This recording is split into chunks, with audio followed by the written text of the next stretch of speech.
नमस्कार, सादर जय जिनेंद्र। क्षमा ब्रेकिंग जैन न्यूज प्रतिदिन प्रातः, दोपहर एवं रात्रि में देश भर से संपूर्ण जैन समाज से संबंधित सही और सकारात्मक समाचारों के लिए देखना और सुनना न भूलें। साथ में आपसे विनम्र निवेदन है कि यदि आपने इस चैनल को सब्सक्राइब नहीं किया है तो कृपया अवश्य कीजिए और शेयर और लाइक करके धर्म प्रभावना में सहयोगी एवं सहभागी बनिए। इस कार्यक्रम के पुण्यार्जक नमन करता है राजू जैन, शुभ्र जैन, पूर्णया जैन, सिमरन जैन एवं समस्त वारदाना परिवार, पार्श्वनाथ इंडस्ट्रीज, जैन श्री इंटरप्राइजेज, राजू जैन वारदाना, गुना। पूजा करने जाते मैं मंदिर गया था, वहां पीछे वहां कौन है सुरक्षा के लिए? एक भी व्यक्ति हो वहां रहता है? तो इतना बड़ा मंदिर बना के तुम क्या करना चाह रहे हो? मैं पूछना चाहता हूं, वो पुराना इतिहास मिटा के तुम क्या करना चाहते? आदमी तो इतिहास बनाने की बात करता, इतिहास बचाने की बात करता, तुम मिटाते चले जा रहे इतिहास। इस समाज को हो क्या गया मुझे ये समझ में नहीं आता। जो देखो मंदिर तोड़ तोड़ बना रहा है, जो देखो मंदिर तोड़ तोड़ के बना रहे। भैया बनाना है बनाओ, निषेध नहीं है, उसका संरक्षण करो। वो जो पुरातत्व का 100 वर्ष से पुराना एक यदि पत्थर भी है तो वो भी करोड़ों की कीमत का है, और तुमने लिया और मिट्टी में तोप दिया और नए आरसीसी तैयार कर दी। कौन समझाएगा इसको?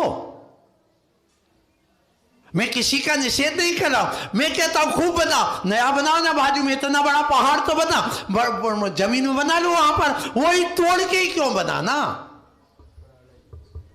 वो इतिहास क्यों मिटाना 1000 वर्ष पुराना?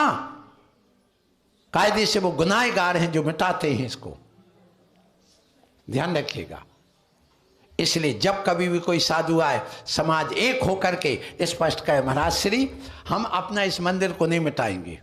हमारे जो आर्च बने हैं ये हमारा धरोहर है, इतिहास है हमारा, हम इसको क्यों मिटा दें? हमारा 200 वर्ष पुराना मंदिर है, हम जैसे आए कोई सा नहीं नहीं हमें आरसीसी का 50 करोड़ इकट्ठे करा देंगे। नहीं, हाँ आप नए प्लाट लो वहां बनाओ, कोई निषेध नहीं, लेकिन अपनी धरोहर कभी न मिटाना। बस ये संकल्प लेना आज से, मुझे अब ये संकल्प दिलाना पड़ेंगे तुम लोगों के बीच में, ये ध्यान रखना।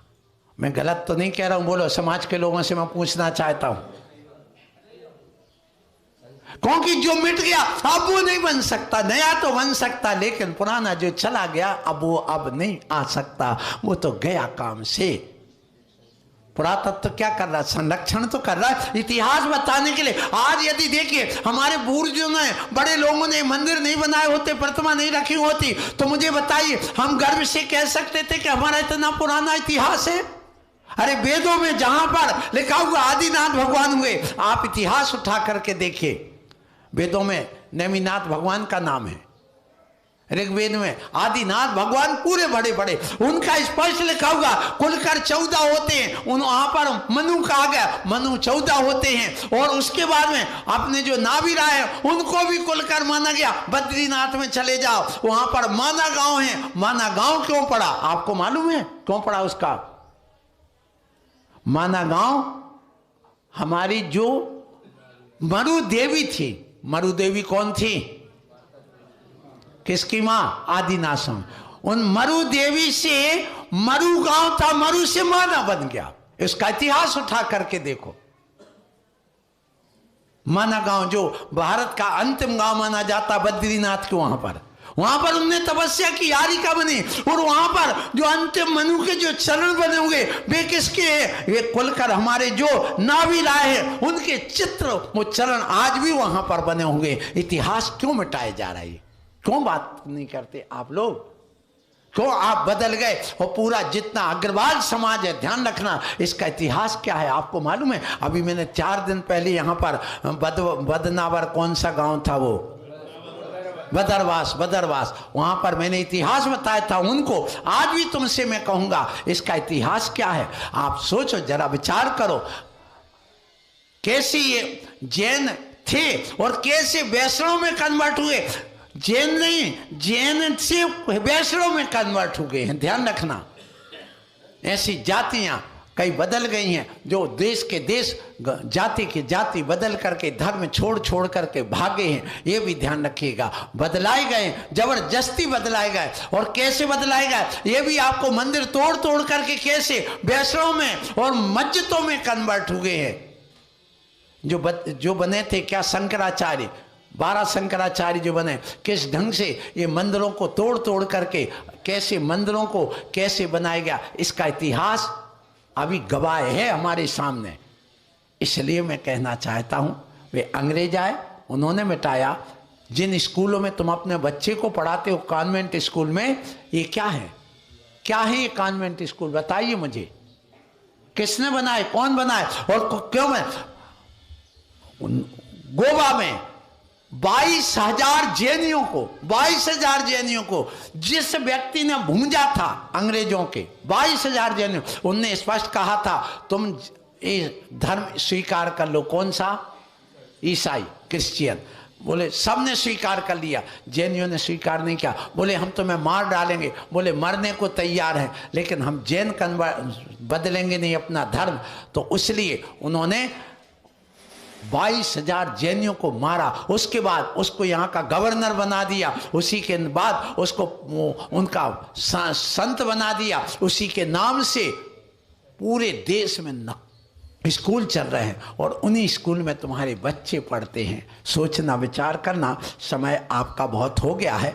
इसलिए मैं आपसे यही कहूँगा कि आप लोग यहाँ पर बैठे हैं और इतिहास समझ रहे हैं, जान रहे हैं। देख करके बड़ा अच्छा लगा कि इतना वैभव है। मुझे मालूम नहीं था कि नरवर इतनी ऐतिहासिक नगरी है। यहाँ आकर के लगा कि हमारे देश का कितना इतिहास, हमारे जैन समाज का कितना इतिहास यहाँ पर छुपा हुआ है। पूरे भारतीय संस्कृति सनातन का कितना इतिहास यहाँ छुपा हुआ है। सनातन का अर्थ क्या होता है आप लोगों को तो पता नहीं। सनातन जिसकी संतति अनादि काल से चली आ रही है और अनंत काल तक चलेगी, उसको मानने वाले धर्म का नाम क्या है? सनातन। सबसे बड़ा सनातन धर्म जैन धर्म है, ये भी ध्यान रखें। कहो हम कहते हमारी प्रकृति को कोई ने नहीं बनाया, हम अनादि शाश्वत मानते हैं। और जिसने ब्रह्मा के द्वारा बनी हुई माने वो अनादि अनंत नहीं हो सकती। ध्यान रखना क्या कह रहा हूं। वो बनाते मिटाते बनाते, जो बने और मिटे वो अनादि अनंत नहीं हो सकते। अनादि अनंत कौन है? जो जैन दर्शन के हम कहते सूर्य चंद्र प्रकृति सब कौन है? अनादि अनंत है। हमारी आत्मा अनादि अनंत है। हमें कोई भगवान नहीं बनाता, हमें कोई पैदा नहीं करता, हमारी कोई सृष्टि का करता नहीं, ये तो अनादि अनंत है। तो सनातन वास्तव में जैन धर्म है और ये जैन धर्म की महिमा है।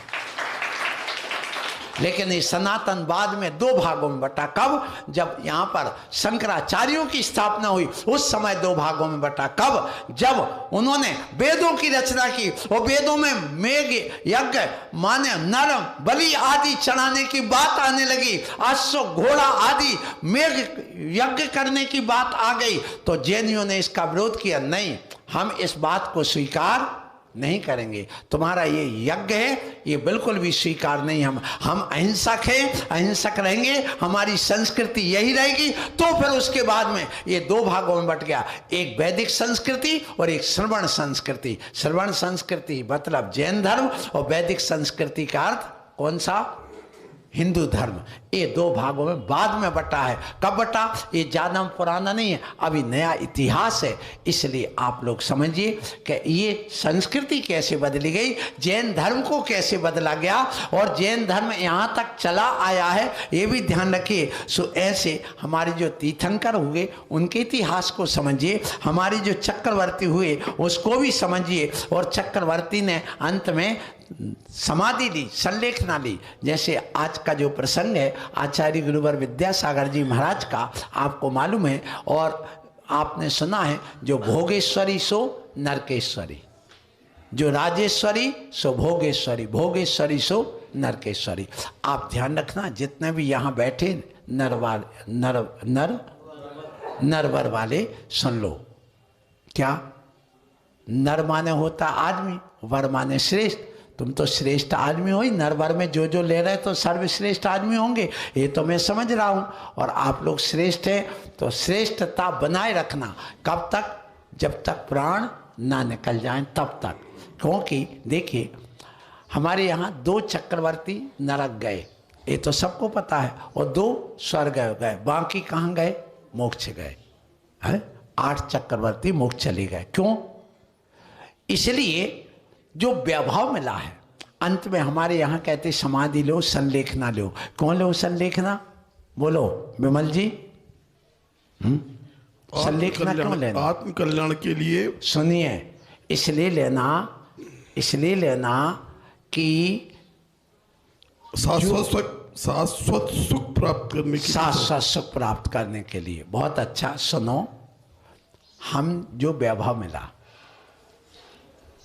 जो हमें संपत्ति मिली, यदि हम उसका त्याग नहीं करेंगे तो इतने परिग्रह के सहित हम मरेंगे। और बहुहारम परिग्रहत्वम नारकस्यायुषा, बहुत आरंभ और बहुत परिग्रह कहाँ का कारण है? नरक का। इसलिए मैं हर जगह कहता हूं, तुमसे आज पुनः कहूंगा, जिसकी जितनी संतान उसको उतनी जल्दी मोक्ष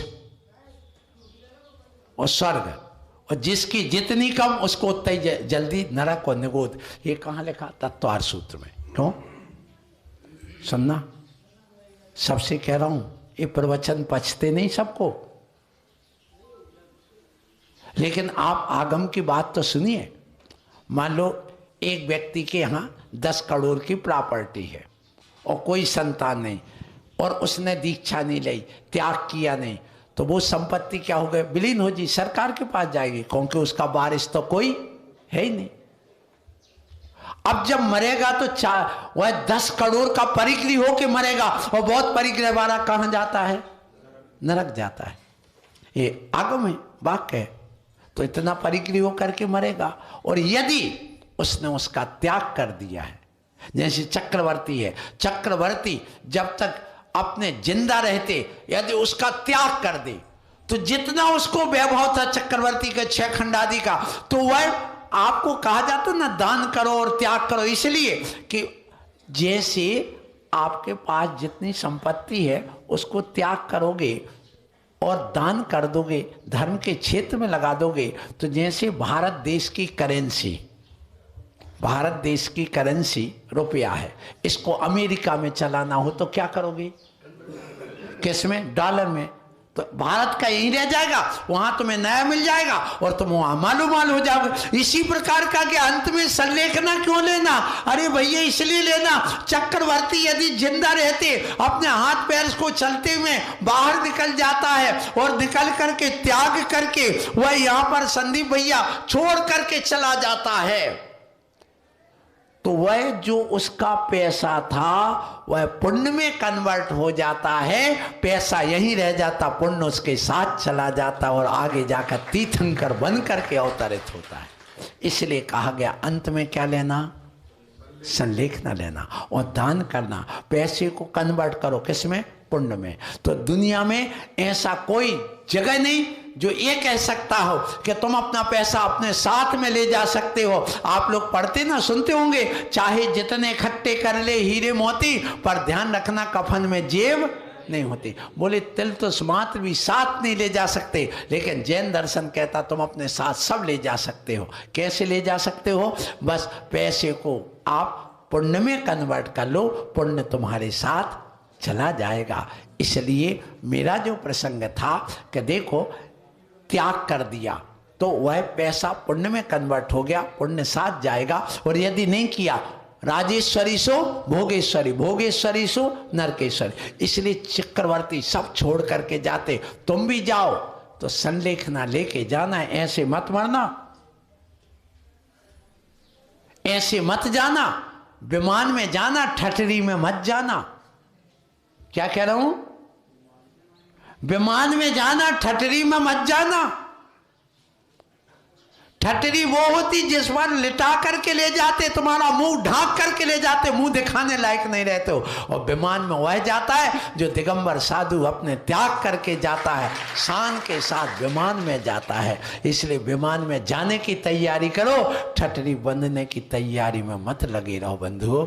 इसलिए अंत में सब त्याग देना और त्याग करके अपने आत्म कल्याण के लिए छोड़ करके उस पैसे को पुण्य में कन्वर्ट करना और साथ में सारा पुण्य ले जाना, जिससे तुम अगले भाव में चक्रवर्ती बन सको, नारायण बन सको, तुम अगले भाव में कामदेव बन सको, तीर्थंकर बन सको, ऐसे पद को प्राप्त कर सको। और यदि मैं जो बात कह रहा था कि किसी के यहाँ कोई संतान नहीं और 10 करोड़ की प्रॉपर्टी है, तो वह अब इतना का परिग्रह होके मरा, और यदि उसके एक संतान है तो कितने भाग होंगे? 2, 50 माने 5 करोड़ किसको जाएंगे? बेटे को, और 5 करोड़ किसके पास रहेंगे? उसके लिए। अब वो 5 करोड़ का जो भी कर, माने बेटे ने परिग्रह को घटाया कि बढ़ाया? घटाया। अब किसी के मान लो 4 संतान है, सुनना, अब 4 संतान है और एक बाप है, सो कितने भाग होंगे? 5। तो अब देखिए वो 10 करोड़ की प्रॉपर्टी में अब बाप मात्र 2 करोड़ का अधिकारी बचा, बाकी 4-4 करोड़ 8 करोड़ उन बच्चों ने ले लिए। इसका मतलब बेटा ने परिग्रह घटाया कि बढ़ाया? घटाया, बढ़ाया नहीं है। क्या किए? घटा दिया। मतलब 2 करोड़ का स्वामी रह गया वो, तो परिग्रह को कम कर दिया। इसलिए ध्यान रखना, हमारे जैन आगम में क्षेत्र, वास्तु, हिरण्य, स्वर्ण, धन, दान, दासी, दास, कुप, भांड, ये 10 प्रकार के परिग्रह का है। नौकर, नौकरानी परिग्रह है। यदि तुमने नौकर रखे तो परिग्रह बढ़ा लिया है, ध्यान रखना। सोना चांदी मकान बना लिए तो ध्यान रखना तुमने परिग्रह को बढ़ा लिया। और संतान पैदा किया तो उस परिग्रह को बढ़ाया नहीं बल्कि परिग्रह को घटा लिया है। इसलिए जिसके जितनी संतान उसको उतने जल्दी स्वर्ग और मोक्ष का द्वार खुला है, और जिसके जितने कम उसके लिए उतने जल्दी नरक और निगोद का द्वार खुला है। आप खोल लो तुम्हें जो खोलना हो। इसलिए 60,000 पुत्र किसके? चक्रवर्ती के। तो भी वो कहाँ चला गया? मोक्ष। क्यों गया? क्योंकि वो छोड़ के गया है, त्याग करके गया है, उन बच्चों को बांट के गया है। सो तुम अपने जीवन में अकेले एक बच्चे पर मत आओ, अपने जीवन को अच्छा बनाओ। और जो आज तुम्हारी सोच है, इस सोच को बदलो। अपनी सोच बदलोगे, नियम से तुम्हारा कल्याण होगा। तो आज के बीच मैं यही कहना चाहता हूँ कि आप इस जैन आगम को पढ़िए, जैन धर्म को मत छोड़ो, जैन धर्म के रास्ते पर चलो। यही वास्तव में सनातन धर्म है, यही मोक्ष का मार्ग है। और बिना परिग्रह त्याग के कभी मोक्ष मिला नहीं। और जब तक दिगंबर अवस्था धारण नहीं करोगे तब तक आपको मोक्ष मिलने वाला नहीं। चाहे हिंदू हो, सिख हो, ईसाई हो, बौद्ध हो, जैन हो, मुसलमान हो, सबने दिगंबरत्व से ही मुक्ति को स्वीकार किया है। इसके अलावा कोई रास्ता है ही नहीं। इसके प्रमाण में अभी नहीं, समय हो गया है, 10:30 बज रहे हैं। इसलिए आज नहीं कहूँगा, दोपहर में या शाम को आपके बीच में ये प्रसंग रखूँगा।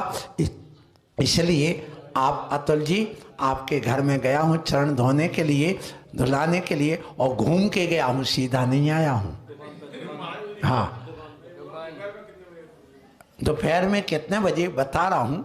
अभी आशीर्वाद है, समय बहुत हुआ है। सो आप सबको मेरा आशीर्वाद। हम इन गुरु को बार बार नमन करते हैं, आचार्य गुरुवर विद्यासागर जी महाराज को, जिनका आज तृतीय समाधि दिवस, द्वितीय जिस समय होता ज्योतिष के अनुसार तीसरा माना जाएगा और वैसे दूसरा माना जाएगा। क्यों? इसलिए माना जाता है कि ज्योतिष में जिस ग्रह से, जिस घर में जो ग्रह बैठा वहीं से गिनती चालू होती है। जैसे अब जिस समय इनकी दीक्षा हुई तो उस दिन दीक्षा महोत्सव मनाए कि नहीं? मनाए ना। तो वो तो दीक्षा महोत्सव हो गया, पर अगला होगा तो 1 साल हो गए तो दूसरा तुम्हारा आएगा। फिर जब 2 साल हो जाएंगे तो तीसरा आएगा। कि जिस साल मनाया वो भी तो उसका माना जाएगा ना। उस समय भी तो महोत्सव मनाए। समाधि जिस दिन हुई वो तो समाधि का दिन था ना। उसके बाद अब जब दूसरा आया तो दूसरा समाधि का दिन आएगा, फिर तीसरा साल आएगा तो चौथा समाधि का दिन आएगा। तो इसलिए ऐसा ज्योतिष में माना जाता है उस ढंग से, इसलिए ऐसी गिनती वहाँ की जाती है। Kshama breaking Jain news YouTube channel पर विज्ञापन देकर धर्म प्रभावना में बने सहभागी। विज्ञापन देने हेतु संपर्क कीजिए मोबाइल नंबर 9026900740 एवं समाचार एवं वीडियो भेजने हेतु WhatsApp number 9335236222। Kshama breaking Jain news YouTube channel देखने के लिए आपको बहुत बहुत धन्यवाद। सादर प्रणाम, सादर जय जिनेंद्र।